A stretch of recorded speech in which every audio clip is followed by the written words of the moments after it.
Next time ಮನೆಗೆ ಮೆಂತ್ಯ ಸೊಪ್ಪು ತಂದರೆ ಈ ರೆಸಿಪಿನ ಮಿಸ್ ಮಾಡ್ದಿರ ಮಾಡ್ಕೊಳ್ಳಿ. ತುಂಬಾ ರುಚಿಯಾಗಿರುವಂಥ ಮೆಂತ್ಯ ಸೊಪ್ಪಿನ ಪಲ್ಯ ಮಾಡೋದನ್ನು ತಿಳಿಸ್ಕೊಡ್ತಾ ಇದ್ದೀನಿ. ಇದು ಚಪಾತಿ ರೊಟ್ಟಿ ಜೊತೆಗೆಲ್ಲ ತಿನ್ನೋದಕ್ಕೆ ರುಚಿಯಾಗಿರುತ್ತೆ, ಅಥವಾ ದಾಲ್ ರೈಸ್ ರಸಮ್ ರೈಸ್ ಎಲ್ಲ ಮಾಡಿದಾಗ ಸೈಡ್ ಡಿಶ್ಶಿಗೆ ಮಾಡ್ಕೊಳ್ಳಿ, ಸಖತ್ತಾಗಿರುತ್ತೆ. ಹೆಲ್ತಿ ರೆಸಿಪಿ ಕೂಡ. ಈ ರೆಸಿಪಿ ಮಾಡ್ಕೊಳ್ಳೋದಕ್ಕೆ ನಾನಿಲ್ಲಿ 1 ಕಟ್ಟಷ್ಟು ಮೆಂತ್ಯ ಸೊಪ್ಪನ್ನ ತೊಗೊಂಡಿದ್ದೀನಿ.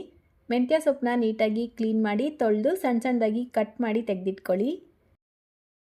ಇದರ ಜೊತೆಗೇ ಅರ್ಧ ಕಪ್ ಹೆಸರುಬೇಳೆನ ಒಂದು 15 ನಿಮಿಷ ಮುಂಚೆ ನೆನೆಸಿಟ್ಕೊಂಡಿದ್ದೀನಿ. ಈಗ ಒಂದು ಬ್ಲೆಂಡರ್ ಜಾರ್ಗೆ 4 ಟೇಬಲ್ ಸ್ಪೂನ್ ರೋಸ್ಟೆಡ್ ಕಡಲೆಬೀಜ, 2 ಒಣಮೆಣಸಿನ್ಕಾಯಿ, 5 ರಿಂದ 6 ಎಸಳು ಬೆಳ್ಳುಳ್ಳಿ, 1/4 ಕಪ್ಪಷ್ಟು ತೆಂಗಿನಕಾಯಿ, ಅರ್ಧ ಟೀ ಸ್ಪೂನ್ ಜೀರಿಗೆ, 1 ಟೀ ಸ್ಪೂನ್ ಬಿಳಿ ಎಳ್ಳು, ಸ್ವಲ್ಪ ಕರಿಬೇವಿನ ಎಲೆ ಸೇರಿಸ್ಕೊಂಡು ನೀರು ಸೇರಿಸ್ಕೊಳ್ದಿರ ತರ್ತರಿಯಾಗಿ ರುಬ್ಬಿಟ್ಕೊಳ್ಬೇಕು.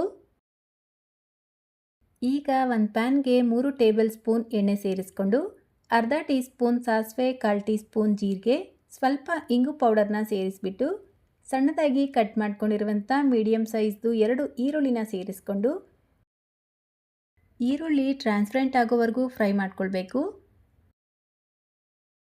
ಈಗ ಇದಕ್ಕೆ ಮೀಡಿಯಮ್ ಸೈಜ್ದು 1 ಟೊಮೆಟೊ, ರುಚಿಗೆ ತಕ್ಕಷ್ಟು ಉಪ್ಪು ಸೇರಿಸ್ಕೊಂಡು ಟೊಮೆಟೊ ಸಾಫ್ಟ್ ಆಗೋವರೆಗೂ ಫ್ರೈ ಮಾಡ್ಕೊಳ್ಳಿ. ಒಂದು 2-3 ನಿಮಿಷಕ್ಕೆ ನಾವು ಸೇರಿಸ್ಕೊಂಡಿರುವಂಥ ಟೊಮೆಟೊ ಸಾಫ್ಟ್ ಆಗಿರುತ್ತೆ.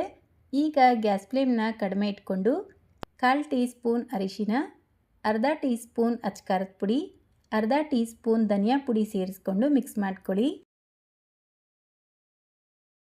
ಇದಕ್ಕೇನೆ ಈಗ ನೆನೆಸಿಟ್ಕೊಂಡಿರುವಂಥ ಹೆಸರುಬೇಳೆ, ಅರ್ಧ ಕಪ್ ನೀರು ಸೇರಿಸ್ಕೊಂಡು ಜಸ್ಟ್ ಒಂದು ಸಲ ಮಿಕ್ಸ್ ಮಾಡಿಬಿಟ್ಟು ಲಿಡ್ನ ಕ್ಲೋಸ್ ಮಾಡಿ 10 ನಿಮಿಷ ಈ ಬೇಳೆನ ಬೇಯಿಸ್ಕೊಳ್ಬೇಕು.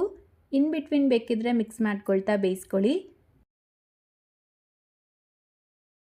ನೋಡಿ, ಕರೆಕ್ಟಾಗಿ 10 ನಿಮಿಷಕ್ಕೆ ನಾವು ಸೇರಿಸ್ಕೊಂಡಿರುವಂಥ ಹೆಸರುಬೇಳೆ ಬೆಂದಿರುತ್ತೆ. ಅಂದರೆ 3/4 ಭಾಗದಷ್ಟು ಬೇಳೆನ ಬೇಯಿಸ್ಕೊಂಡು ಕಟ್ ಮಾಡಿ ಇಟ್ಕೊಂಡಿರುವಂಥ ಮೆಂತ್ಯ ಸೊಪ್ಪನ್ನ ಸೇರಿಸ್ಕೊಂಡು ಮಿಕ್ಸ್ ಮಾಡ್ಕೊಳ್ಬೇಡಿ. ಲಿಡ್ನ ಕ್ಲೋಸ್ ಮಾಡಿ 1-2 ನಿಮಿಷ ಬೇಯಿಸ್ಕೊಳ್ಬೇಕು. ನೋಡಿ, 2 ನಿಮಿಷಗಳ ನಂತರ ಮಿಕ್ಸ್ ಮಾಡಿಕೊಂಡು ನಾವು ಮೊದಲೇ ರುಬ್ಬಿಟ್ಕೊಂಡಿರುವಂಥ ಮಸಾಲೆ ಏನಿದೆ ಅದನ್ನು ಸೇರಿಸ್ಕೊಂಡು ಸ್ವಲ್ಪ ಕೊತ್ತಂಬರಿ ಸೊಪ್ಪನ್ನ ಸೇರಿಸಿ ಮತ್ತೆ ಒಂದು ಸಲ ಚೆನ್ನಾಗಿ ಮಿಕ್ಸ್ ಮಾಡಿಕೊಂಡು ಲಿಡ್ನ ಕ್ಲೋಸ್ ಮಾಡಿ 5 ನಿಮಿಷ ಇದನ್ನು ಫ್ರೈ ಆಗೋದಕ್ಕೆ ಬಿಡಬೇಕು. ಕರೆಕ್ಟಾಗಿ 5 ನಿಮಿಷಕ್ಕೆ ನಾವು ಸೇರಿಸ್ಕೊಂಡಿರುವಂಥ ಸೊಪ್ಪು ಬೇಳೆ ಎಲ್ಲ ಬೆಂದಿರುತ್ತೆ. ಇದರಲ್ಲಿ ನೀರು ಕಂಪ್ಲೀಟಾಗಿ ಡ್ರೈ ಆಗಿರಬೇಕು. ಈ ರೀತಿ ಡ್ರೈ ಆದರೆ ಪಲ್ಯ ರೆಡಿಯಾಗಿದೆ ಅಂತ ಅರ್ಥ. ತುಂಬಾ ಹೆಲ್ತಿ ಆ್ಯಂಡ್ ಟೇಸ್ಟಿ ಆಗಿರುವಂಥ ಹೆಸರುಬೇಳೆ ಮೆಂತ್ಯ ಸೊಪ್ಪಿನ ಪಲ್ಯ ರೆಡಿಯಾಗಿದೆ. ಒಂದು ಸಲ ಈ ಮೆಥಡಲ್ಲಿ ಟ್ರೈ ಮಾಡಿ, ಖಂಡಿತವಾಗ್ಲೂ ನಿಮ್ಗೆ ಇಷ್ಟ ಆಗುತ್ತೆ. ಈ ರೆಸಿಪಿ ಇಷ್ಟ ಆಗಿದ್ರೆ ಲೈಕ್, ಶೇರ್, ಕಮೆಂಟ್ ಮಾಡೋದನ್ನು ಮರಿಬೇಡಿ. ಚಾನಲ್ನ ಹೊಸದಾಗಿ ನೋಡ್ತಾ ಇದ್ದರೆ ಸಬ್ಸ್ಕ್ರೈಬ್ ಮಾಡ್ಕೊಳ್ಳಿ. ಇದೇ ರೀತಿ ಮತ್ತೊಂದು ಹೆಲ್ತಿ ರೆಸಿಪಿಯೊಂದಿಗೆ ಮತ್ತೆ ಸಿಗೋಣ. Thank you.